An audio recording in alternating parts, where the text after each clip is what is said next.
Wadir Kantas Polda Jawa Barat AKBP Edwin Afandi pada Rabu siang melakukan peninjauan ke pos polisi Gadok, Kecamatan Megamendung, Kabupaten Bogor, dalam rangka meninjau arus lalu lintas di kawasan jalur puncak saat liburan panjang anak sekolah. Wadir Kantas Polda Jawa Barat AKBP Edwin Afandi mengatakan, dirinya turun langsung ke lapangan melakukan pengawasan dan pengendalian pengaturan lalu lintas yang dilakukan Polres Bogor saat liburan panjang anak sekolah. Kawasan puncak menjadi wisata konsentrasi diantisipasi oleh Dirlantas Polda Jawa Barat.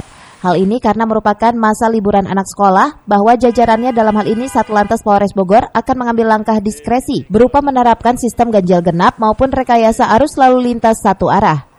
Menurutnya, kapasitas jalan di kawasan puncak hanya bisa menampung 20 hingga 30 ribu unit kendaraan 4 atau lebih, sedangkan minat wisatawan terbilang cukup tinggi di masa liburan tersebut, hingga jumlah kendaraan roda 4 setidaknya mencapai 45 ribu unit.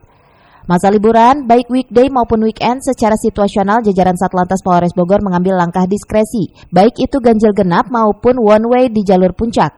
Hal itu dilakukan apabila jumlah kendaraan roda 4 atau lebih jumlahnya melebihi dari 30 ribu unit atau terjadi kepadatan arus lalu lintas.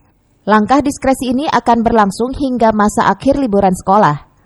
Saya Wadir Lantas Polda Jawa Barat turun ke lapangan untuk melaksanakan pengawasan dan pengendalian terkait dengan pengaturan yang dilakukan oleh Polres Bogor dan jajaran di sekitar untuk bagaimana melaksanakan pengaturan di jalur puncak.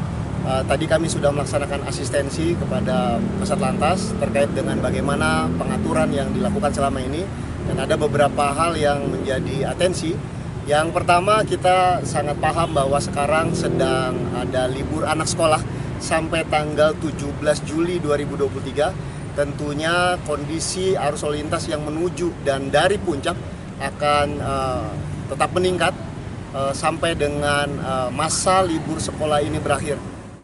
Selain itu, pihaknya mengimbau agar wisatawan juga bisa memilih destinasi wisata lain yang ada di Kabupaten Bogor. Dari Gadok, Kabupaten Bogor, Suhanda Abrizi melaporkan.